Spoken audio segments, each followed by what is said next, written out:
대통령의 체포가 부당하다는 주장이 어젯밤 기각됐습니다. 법원은 청구의 이유가 없다라고 밝혔는데요.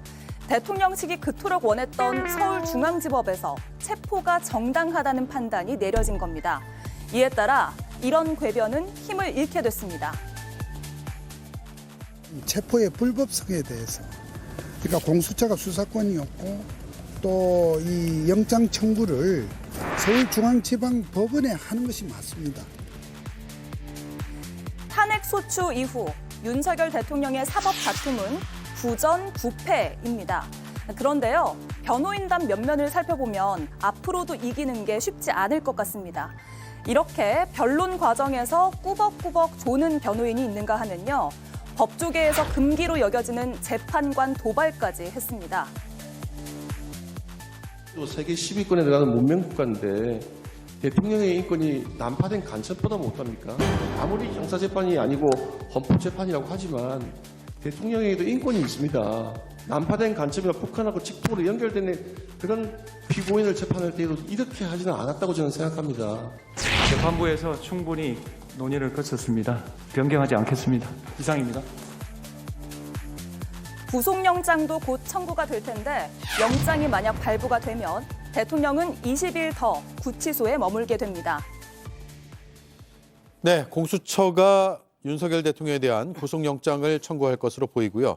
체포 시한이 오늘 밤 9시가 조금 넘은 9시 5분으로 나타나고 있습니다. 그래서 아마 방송 중에 구속영장 청구 소식을 전해드릴 가능성도 있습니다.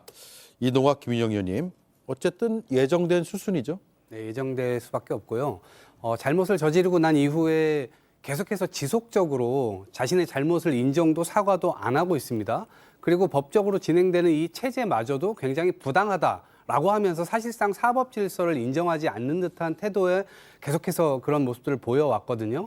그러니까 그러한 측면에서 볼 때 들어가서도 결국에는 묵비권, 물론 법적으로 인정되는 권한이겠으나 그 묵비권을 행사하는 그 과정 자체도 굉장히 사법기관을 무시하는 듯한 태도로 일관했거든요. 그런 측면에서 체포영장은 좀 불가피하다 이렇게 생각을 하고요.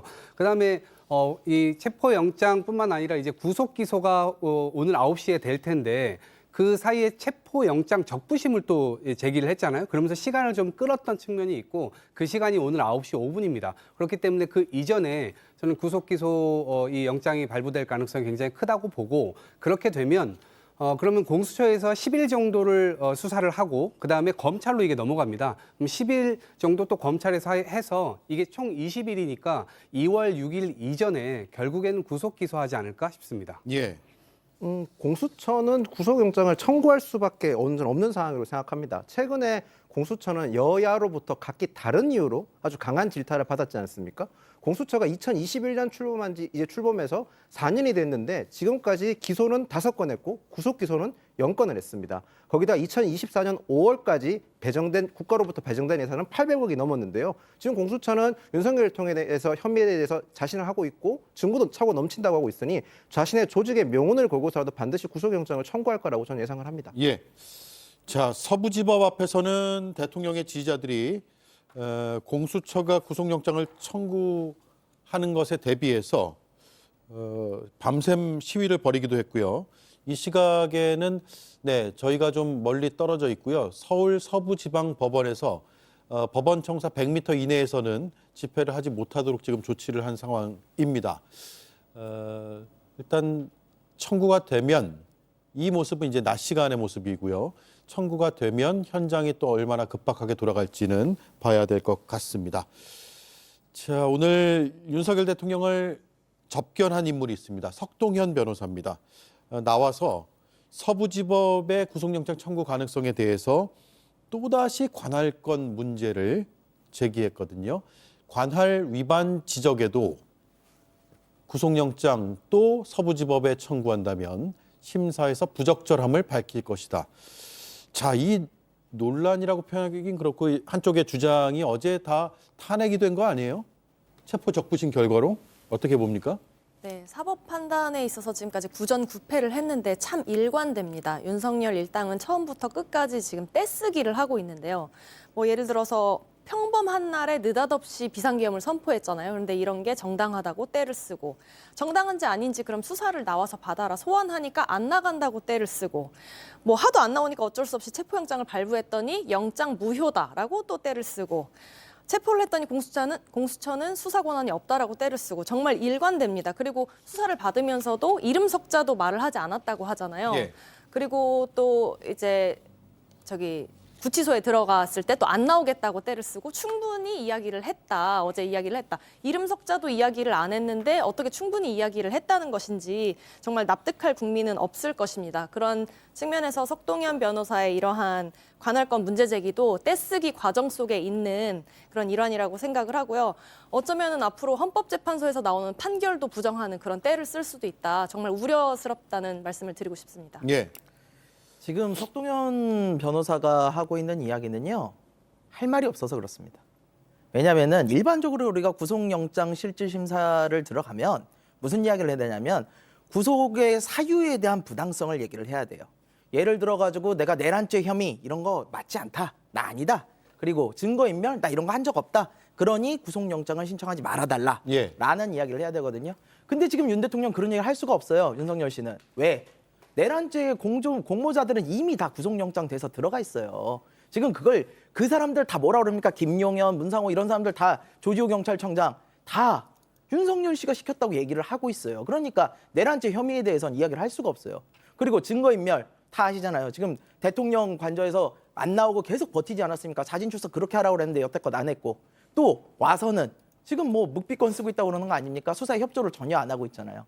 그러니까 구속영장을 피할 방법이 없는 거예요. 그러다 보니까 궁여지책으로 꺼내는 게 지금 관할권 이야기인데 관할권 이미 이의 신청과 그다음에 체포영장 적부심에서 결론 이미 다 났어요. 이 얘기 또 해봤자 전혀 안 먹히는 거 알거든요. 알면서도 어쩔 수 없어가지고 이런 이야기를 하고 있다. 근데 이런 거는요. 범죄자가 수사기관을 쇼핑하는 거예요. 범죄자가 공수처에서 나를 해라. 검찰에서 해라. 경찰에서 해라. 라고 수사기관 쇼핑하는 거고요. 그걸 넘어서서 이제는 법원까지도 쇼핑을 하고 있는 거예요. 나 서부지법에서 해라. 중앙지법에서 해라. 근데 중앙지법에서 지금 체포적부심 기각했잖아요. 이제 어떻게 할 겁니까? 이런 뭐 가정법원 들고 가실 거예요? 그러니까 이렇게 계속 이런 식으로 가면 끝도 없습니다. 그리고 이거 안 될 거 알기 때문에 변호사들이 진짜로 윤석열 씨를 좀 위한다면은 이런 억지 주장을 좀 그만해야 된다라는 말씀드리고 싶습니다. 할 말이 없어서 하는 억지 주장이다라는 분석이시네요. 그럼에도 조금만 더 따져보겠습니다. 이 체포 적부심의 기각으로 인해서 관할권과 수사권에 대한 문제 제기는 다 탄핵, 종식되었다 이렇게 볼 수 있을 것 같음에도 불구하고 어떻게 분석을 하고 있는지 한 말씀씩 더 들어보죠. 저는 많은 것을 양보한다 하더라도 공수처에 수사권이 없다라고 하는 걸 인정한다 하더라도 그것에 대한 논박이 서로 있을 수가 있습니다. 그런데 그것에 대한 최종 판단은 누가 합니까? 법원에서 합니다. 그래서 결국 법원에서 그걸 했고 그것이 온당하지 않다고 다시 또 논박을 했습니다. 근데 그것이 다시 법원에서 맞다 이렇게 판결을 내린 겁니다. 그리고 체포 적부심까지 이제 신청을 했는데 그것 역시도 본인들이 주장했던 중앙법원에서 결국에는 기각이 된 겁니다. 그렇기 때문에 이것은 법원을 통해서 최종 판결을 내린 것인데 이것을 여전히 인정하지 않는 태도는 지금까지 사실상 검사를 하면서 그리고 검찰총장을 하면서 또 대통령이 되면서 법치주의라고 하는 것을 정말 너무나 많이 강조를 하지 않았습니까? 그렇기 때문에 국민들께서도 다 그런 부분들에 대한 기대감이 있었기 때문에 대통령이 된 거고요. 그런데 대통령이 된 이후에 자신의 가족, 장모, 자신의 부인 이렇게 해서 법치주의가 실현되려고 할 때마다 마치 특수계급이 있는 것처럼 성역이 있는 것처럼 예외가 있는 것처럼 법 조항이 여기에선 적용되지 않는 모습을 보였단 말입니다. 그러면서 스스로의 권위가 완전히 다 훼손됐습니다. 그런데 본인 스스로가 말도 안 되는 위헌적 불법적 계엄을 했음에도 불구하고 조사를 받으러 나와라라고 하는 것조차 우편 통지조차 받지 않으면서 사법기관을 철저하게 무시하는 그런 태도를 계속해서 보여왔습니다. 그런데 결국 법원의 판결로 이 모든 것들이 지금 다 인정이 되었다. 그러면 이제는 대통령까지 했다면 이제는 인정하고 좀 들어가야 되는 것 아닌가. 그럼 오히려 그거를 부정하게 되면서 전 수많은 재판관들을 오히려 더 화나게 하고 있다. 예. 애를 버는 과정이다. 이렇게 봅니다. 예, 재판부에서 좋게 볼 리 없다 이 말씀이고요. 그런데 지금 변호인단 측의 어제 적부심 때 주장이 내란죄 수사권이 없는 공수처가 영장 관할권이 없는 서부지법에서 발부받았다. 그래서 체포영장은 위법 무효다라는 거잖아요. 지금 국민의힘에서도 그런 주장을 그동안은 해왔는데 어제 이 서울중앙지법의 체포적부심 기각 이후에도 같은 주장이 지금 반복되고 있습니까? 아니면 당내에서 목소리가 좀 달라지고 있나요? 좀 달라진 목소리도 나오고 있습니다. 여전히 뭐 말씀하신 대로 무효고 위법이라고 주장하시는 분도 있지만 일각에서는 그래도 중앙지법에서 어쨌든 나름의 뭐 속된 표현을 가르마를 사줬다고 하지 않습니까? 예. 그런 걸 보면 어느 정도는 타당성이 있지 않나 생각이 듭니다. 저는 체포적부심사 자체가 변호사들도 실제로 거의 경험해보지 못하는 실제로 행하지 않는 일이라고 하더라고요. 그런데도 불구하고 윤석열 대통령 측에서 이것을 했는 것은 전 결과적으로는 바람직했다고 생각을 합니다. 이유는 만약에 중앙지법에 체포적부심사를 하지 않았으면 서부지법에 체포영장을 신청했는 것에 대해서 두고두고 계속 논쟁이 이어졌을 겁니다. 근데 윤석열 대통령 측에서 이를 함으로써 어느 정도 지금 시시비비를 더 이상 안 이어지게끔 만들었던 거는 저는 나름의 성과라고 생각을 합니다. 다만 아쉬운 점이 있다면 공수처가 수사 주체로서 이런 시시비비가 생기지 않도록 했었어야 되는데 윤석열 대통령 변호인 측에서 했다는 점에서는 다소 아쉬운 점이 있습니다. 예, 그러네요. 대통령의 방어권 행사가 결과적으로는 법원에서 논쟁을 마침표 찍어주는 그런 결과로 끝났습니다.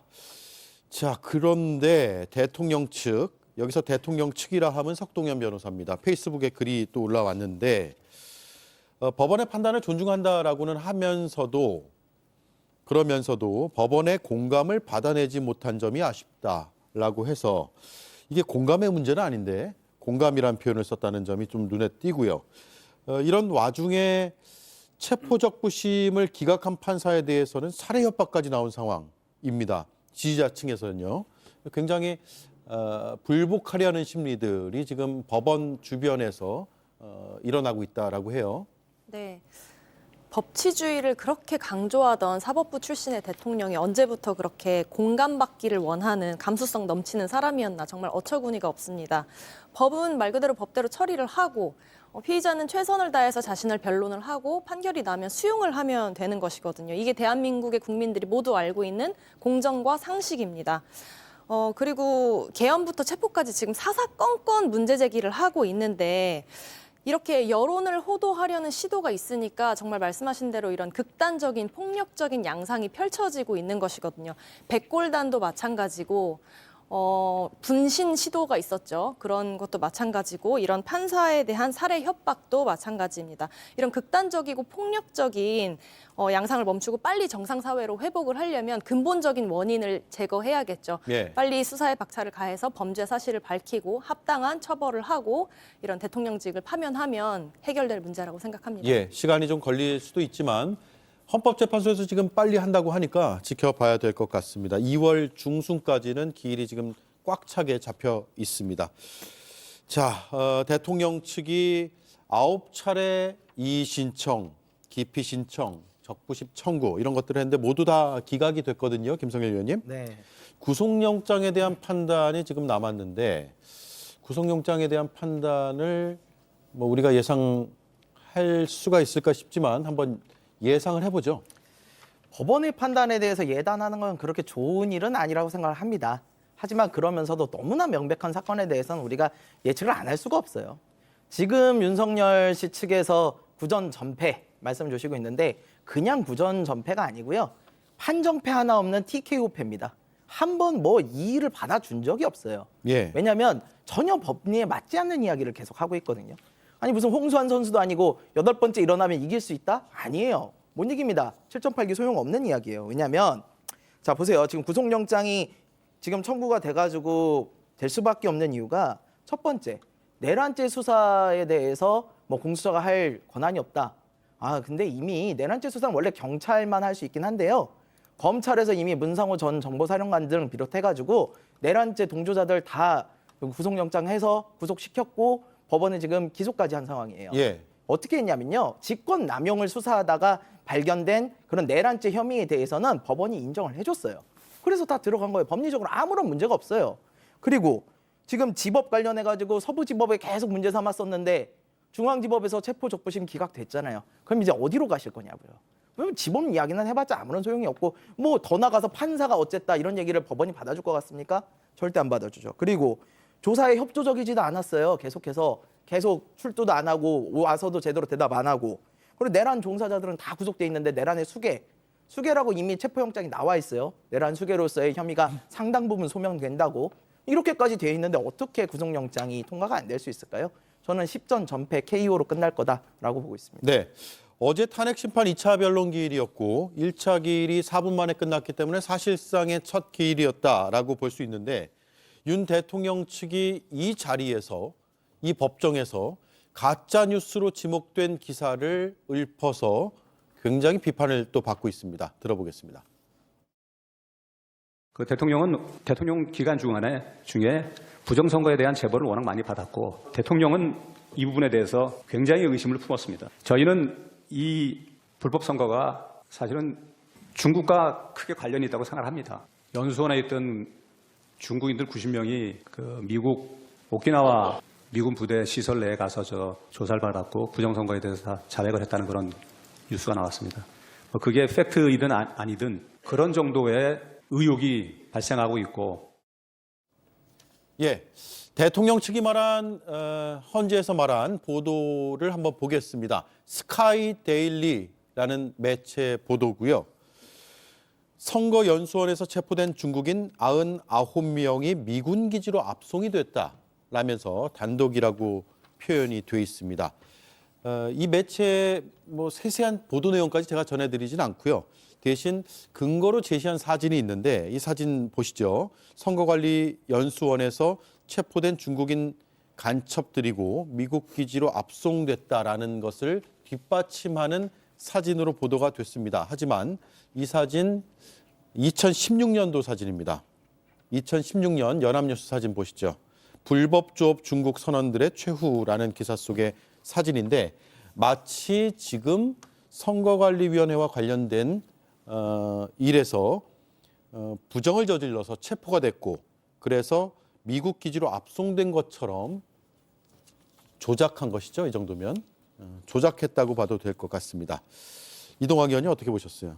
그러니까 저는 지금까지 국민의힘이든 아니면 대통령실이든 대통령에게 객관적이고 팩트에 근거한 자료들 이런 것들에 대해서 대통령한테 명확하게 그러한 이를테면 정확한 사실관계를 확인해가지고 보고서도 올리고 혹여나 대통령이 사실관계에 맞지 않는 그런 내용들을 얘기한다면 그것을 반드시 바로잡아줘야 될 어떤 의무 같은 것들이 있었다고 생각합니다. 그런데 마지막까지 대통령이 저렇게 가짜 뉴스에 현혹돼서 저러한 모습을 국민들 앞에 보인다는 것 자체가 지금까지 도대체 2, 3년 동안 대한민국 국정을 어떻게 운영했었는가 여기에 대해서 국민들께 불안감을 줄 수밖에 없는 거거든요. 예. 지금 저렇게 중국인 관련돼서 무슨 선관위에 압류돼가지고 저 사람들이 90명이 됐다. 처음에요, 저게요. 유튜버가, 구구 유튜버, 145만이나 되는 유튜버가 저것을 썸네일로 만들어서 유튜브에 올립니다. 그리고 그것을 스카이데일리 측에서 또다시 그것을 칼럼으로 하고요.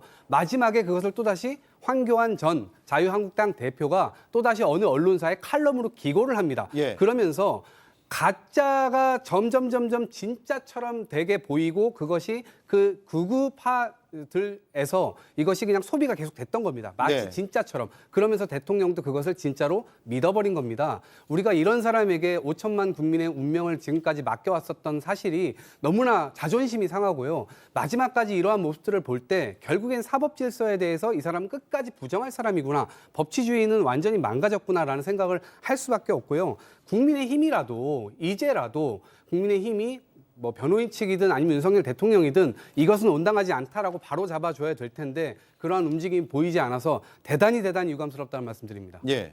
국민의힘 전체가 부정선거에 대해서 찬성하거나 옹호하는 건 아닙니다. 지금 윤석열 대통령의 입장을 보면 계엄의 근거가 첫 번째는 민주당에서 29명이나 국무위원 및 검찰을 탄핵하면서 생긴 국정마비가 하나 있고요. 나머지 하나가 이제 부정선거인데 이 민주당의 탄핵 같은 경우는 탄핵 남발 같은 경우는 입증이 좀 쉬운 반면에 부정선거는 입증하기가 어렵다고 판단해서 이런 식으로 지금 부정선거를 좀 여론몰이를 하는 것 같습니다. 특히 이 헌법재판소의 탄핵 심판은 일반 형사재판이 아니라 징계재판으로서 헌법의 수호를 얼마나 했는지를 따지는 거거든요. 예. 결국에는 이런 헌법 소를 얼마나 했는데는 결국에는 어느 정도 국민적 여론도 좀 평가 대상이 될 수도 있다고 판단하는 것 같습니다. 그렇기 때문에 현재 지지층 사이에서 윤석열 대통령을 지지하는 사이에서는 부정선거에 대해서 굉장히 옹호하는 사람도 많고 이를 마치 사실처럼 대안사실처럼 여기는 분도 많기 때문에 이를 더 여론을 결집하고 지지층을 결집하기 위해서 주장하는 거 아닌가 그렇게 저는 생각을 합니다. 예. 자, 걱정되는 건 김성열 의원님. 네. 이런 가짜 뉴스가 계속 여론에 일정 부분 영향을 줄 수도 있다라는 생각 때문이고, 그리고 그런 여론이 다시 여론을 만들어내고 가짜 뉴스를 더 강화시키는 그런 흐름으로 가지 않을까라는 그 점인데, 어제 배진환 변호사 대통령 측의 변호인의 발언을 들어보면 끄트머리에 이런 내용이 있어요. 쭉 불법 선거 중국과 관련이 있다고 생각한다. 미군 부대에서 조사받고 자백했다는 뉴스가 나왔다라고 하면서 끄트머리 앞서 들었는데 뭐 그게 팩트이든 아니든 그런 정도의 의혹이 발생하고 있고 라고 빠져나갈 구멍은 또 만들어 놓고 법정에서 저런 진술을 한단 말이에요. 네. 근데 그 부분은 안 들려요, 사실. 저 앞에 내용만 들려요. 예. 그리고 그런 보도가 실제로 나가고 있어요. 네네. 가짜 뉴스로. 그리고 검색해봤는데 제가 방송 전까지 검색했을 때는 검색이 아직도 됐어요. 기사가 내려가지도 않고 있고. 그래서 이런 걸 보면서 이 가짜 뉴스 문제가 2017년에도 굉장히 심했는데 이 탄핵 정국에서 또 한 번 활개를 치겠다 이런 생각을 했습니다. 어떤 생각이세요? 일단 저는 윤 대통령 변호인들이 진정으로 재판을 이길 생각이 있는가라는 의문점을 좀 갖고 있습니다. 왜냐하면 지금 변호인들이 하는 이런 변호의 행태가 전혀 일반적이지 않아요. 원래 좀 전에 말씀드린 것처럼 그 법원에 가면은 혐의에 대해서 딱 다퉈야 되거든요. 자기가 받은 혐의에 대해서. 근데 그게 아니라 수사권에 대해서 따지고 뭐 법원에 대해서 따지고 이젠 심지어 가짜 뉴스까지 들고 와서 따진다. 이게 과연 재판에 어떠한 도움이 될까요? 저는 이분들이 진짜로 이길 생각이 있는가라는 생각이 드는 게 실제로 재판에 들어가면요. 재판을 해보신 분들은 알겠지만요. 다들 아는 사실조차도 증명을 해야 돼요. 예를 들어서 제가 지금 대변인으로 있으면 대변인이 하고 있다는 것조차도 증명서를 내서 증명을 해야 돼요. 그런데 이런 증명할 수조차 없는 이야기를 그냥 던져놓고는 아니 뭐 사실 아니면 말고 이런 식으로 얘기해서 재판을 어떻게 유리할 수 있겠습니까? 그래서 저는 이런 내용들이 지금 변호인들이 재판을 스스로 어렵게 만들고 있다라는 생각을 좀 하고요. 계속 이런 식이면 어떤 일이 벌어지냐면 설사 그중에 옳은 말을 하더라도요. 재판부가 믿을 수가 없어요. 우리가 흔히 말하는 양치기 소년이 된다는 거죠. 그런데 그럼에도 불구하고 계속 이런 식으로 하고 있으니까 변호인으로서는 정말 최악의 수를 두고 있다. 이렇게 생각을 합니다. 예, 이길 마음이 없어 보인다. 네. 네, 한가선 의원님. 법조인 1 헌법재판소에 나와서 가짜 뉴스를 줄줄이 읊고 뭐 아닐 수도 있지만 뭐 이런 식의 단서를 달긴 했지만 그런 식으로 나온다는 것은 어제 여러 가지 그 주장의 근거들이 서울중앙지법에 의해서 다 탄핵되거나 본인들이 주장하고 싶은 바를 더 이상 주장할 수 없는 상황에 처하게 됐잖아요. 그래서 이제 여론전에 나선 게 아니냐. 이제 믿는 것은 여론전밖에 없지 않느냐. 네. 라는 생각을 하지 않을까 싶은데. 그러니까 여론전을 통한 이런 그러니까 프레임화, 대결 네. 구도를 만든다는 것 자체가 이미 어떤 대선 국면을 인정하고 대선 국면에서의 어떤 뭐랄까요 빠져나갈 출구를 찾는 그런 시도라고 생각을 합니다. 가짜 뉴스를 통한 이런 여론전이 이들이 잡을 수 있는 유일한 지푸라기가 아닐까 그렇게 생각을 하는데요. 근데 사실 이 문제의 근본 원인은 대한민국의 최고 권력자가 권력을 남용해서 비상 상황이 아닌데도 비상계엄을 선포를 하고 그로 인해 경제도 휘청했죠. 그리고 사회적 혼란이 가중되고 있죠. 예. 이런 국민들이 불안한 상태가 되었으니 빨리 이를 바로 잡자라는 것이거든요. 이게 대결 구도가 될 일이 아니에요.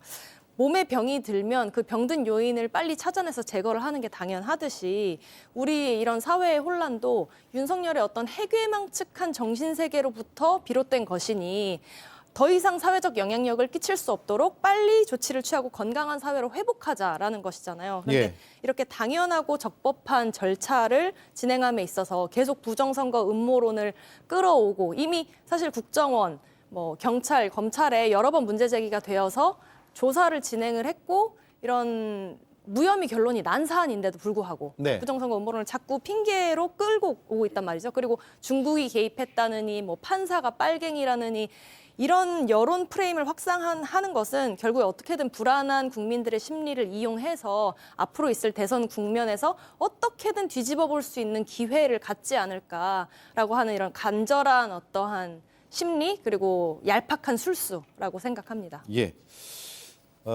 속보가 들어와 있는데요. 전해드리겠습니다. 공수처가 언론사 단전 단수 의혹과 관련해서 소방청장을 소환했다는 소식인데 이게 어떤 내용이냐면 지난 불법계엄 선포 직후에 이상민 당시 행정안전부 장관이 소방청장에게 언론사 JTBC를 비롯해서 한겨레, 경향신문, MBC 등을 단전 단수하라는 그런 지시를 내린 의혹을 받고 있습니다. 이상민 당시 행정안전부 장관이 소방청장에 그런 지시를 내린 것으로 알려져 있는데 그건 의혹 단계입니다. 그에 대한 수사를 소환 조사를 통해서 하고 있다는 소식입니다. 14일에 허석권 소방청장을 일단 참고인 신분으로 소환해서 조사를 했다고 합니다. 그리고 오늘 소방청 차장도 참고인 조사를 했다는 소식이 막 들어와 있습니다. 네. 자, 언론사 단전 단수 얘기하다가 무슨 얘기를 하고 있었는지를 잠깐 깜빡했는데 이어가 보죠. 이동학 의원님. 네. 어쨌든 지금 그 여론전은 시작이 더 강하게 시작된 것으로 보이고 가짜 뉴스는 앞으로 더 활개칠 것으로 보이고 과거의 경험을 돌이켜 보면 처음에 퍼졌던 가짜 뉴스가 사그라들다가 또 나중에 막판에 또 한번 활개를 치거든요. 이런 것도 예상을 해볼 수 있는 상황인데 우리가 어떤 뭐랄까요? 어떤 자세, 어떤 판단력으로 이 사안을 봐야 됩니까? 이거는 끝까지 진실밖에 답이 없습니다. 진실은 힘이 세다라는 말이 있지 않습니까? 결국에는 진실을 따라가는 쪽이 이기게 될 겁니다. 그리고 지금 변호인단의 태도는 대통령이 거짓말을 하면 그 거짓말을 그대로 믿고 그대로 나와서 언론 앞에 국민들 앞에 이야기할 수밖에 없는 상황입니다. 그렇기 때문에 대통령 쪽은 당연히 힘을 잃게 될 수밖에 없어요. 예. 그리고 그러다 보니까 이 변호인 측 자체가 굉장히 힘이 없어 보이거든요. 특히나 우리 김용현 전 장관과 지금 이 부딪히는 부분이 있거든요. 그게 뭐냐면 지금 포고령 작성을 두고 김용현 장관이 초고를 작성했다고 얘기를 했고 그다음에 대통령이 그것을 다 검토했다고 얘기를 했습니다. 그런데 대통령은 김용현 장관 측에서 그것을 전에 거를 잘못 뺏겨갖고 왔다. 마치 진실 공방이 또 벌어지는 듯한 느낌이에요. 예. 그러다 보니까 헌법재판소에서는 김용현 장관을 먼저 불러서 증인신문을 해보자라고까지 지금 이야기한 상태입니다. 어쩌면 우리가 굉장히 낯뜨거운 이 모습을 헌법재판소에서 볼 수도 있겠다라는 생각이 이제 드는데 과거에 우리 대통령이 그동안 국정을 하는 모습을 보면 진실을 얘기하는 적이 거의 없습니다. 그러다 보니까 예를 들면 명태균 건과 관련돼서 진실을 이야기해야 되는 그 상황 속에서도 결국 이 대통령실의 비서실에다가 거짓을 이야기해 줌으로 인해서 비서실에서 결국 국민들에게 거짓을 또다시 브리핑하게 되는 그런 결과들을 많이 봤습니다. 명태균 씨를 본 적 없다 혹은 그 뒤로 연락하지 않았다. 근데 바로 그 뒤에 뭐 몇 차례 만났던 사건들이 막 나오게 되고요. 예. 그런 것처럼 저는 이 국면도 결국 그 진실을 향해서 서로의 진실 공방으로 흘러가지 않을까. 거기에 대통령 측은 힘을 잃을 수밖에 없다라는 생각이 들고요. 국민들께서도 결국엔 이 문제는 진실을 따라가는 쪽으로 계속해서 귀결되지 않을까 싶습니다. 예, 제가 한 말씀하시죠. 짧게 첨언을 드리자면 이동학 최원님께서 말씀하신 대로 현재 진실을 따라가야 되는 건 맞습니다. 대통령실에서도 어느 정도 대통령 측에서도 진실에 저 얘기하는 게 맞는데 저도 다 동감을 하는데요. 민주당 역시도 일정 부분 가장된 뉴스나 또는 가짜 뉴스까지는 아니지만 제보를 참증해서 사실관계 확인 안 되는 것을 국회에서 그대로 옮기는 경우도 있습니다. 예. 지금 저희가 해야 될 것은 공당으로서 정확하게 사실관계를 확인하고 제보된 것조차도 정확한 사실관계를 확인하고 나서 얘기해야 되는 그런 자세가 필요한 시점이라고 생각합니다. 예, 알겠습니다. 여기까지 하죠. 반박하시겠어요? 지금 마지막 한마디만 더 잠깐만요. 그럼 덧붙이면요. 어떤 뉴스인지 말씀해 주시죠. 가령 예를 들어서 지난번에 대통령 전용기가 떴었을 때 예. 대통령이 도주했다 그런 식으로 기사가 분명히 민주당에서 의혹 제기를 했었지 않습니까? 예. 또한 지금 군사 계엄 불법 계엄이라고 하시면 계엄 대해서 얘기하실 때도 보면 뭐 장갑차가 동원됐다든지 그런 것도 사실 장갑차가 엄밀히 따지면 전술 지휘 차량이거든요. 그런 명칭 하나하나가 자칫 국민들에게 지금 불안감을 줄 수도 있고 때에 따라서는 이게 더 과장돼서 국민들이 공포를 줄 수 있지 않습니까? 제가 하는 말은 민주당이 가짜 뉴스를 생산한다 그런 게 아니라 좀 더 정확하게 사실을 파악해서 국민들에게 알려줘야 될 게 지금 공당의 역할이라는 말씀입니다. 서로 다 조심하자 이 말씀이네요. 네, 의혹은 당연히 제기되어야 되는 것이고 그 의혹을 토대로 해서 사실관계를 확인해 나가는 작업 중에 있다 이렇게 말씀드리고요. 마무리로 한 사람의 경로가 모든 것이 엉망진창으로 만들었다. 그 한 사람의 경로로 인해서 시작된 모든 문제가 수많은 공직자들을 범법자로 만들었다. 이게 박정훈 수사단장, 최 해병의 죽음을 진실을 쫓던 그 해병대 이 수사단장이 했던 말입니다. 지금의 이 모든 건들이 결국에는 자신을 방탄하도록 하고 방어하도록 하는 그런 태도에 의해서 수많은 사람들이 범법자가 되어가는 과정을 다시 한번 또 보고 있는 거거든요. 그러한 지점에서 대통령은 아직도 국민 앞에 겸허히 나설 자세와 태도가 되어 있지 않습니다. 굉장히 큰 문제라고 봅니다. 결국 국민들께서는 그 진실을 보시게 되실 것이라고 저는 최종에 가서는 그렇게 되실 것이라고 생각합니다. 예.